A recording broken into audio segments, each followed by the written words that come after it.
Norėdami įspręsti šitą uždavinį galima galvoti apie funkcijos grafiko transformacijas, o galima paprasčiausiai į funkcijos išraišką įsirašyti duotus taškus. Čia yra 2 taškai mums žinomi, per kuriuos eina funkcijos grafikas 0, 2, va čia va taškas ir kitas taškas 8 ir 5.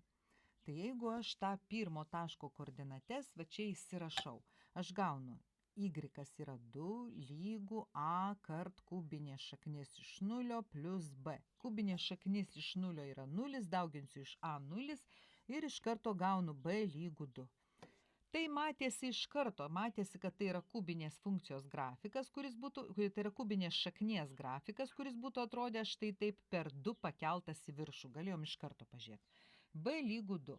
Taigi aš tą dvejetą dabar jau įsirašau į savo išraišką ir man nežinomas liko tik tai parametras a. Tai įsirašau kito taško koordinates. Vietoj y rašau 5, a, kubinė šaknis iš 8 plus 2.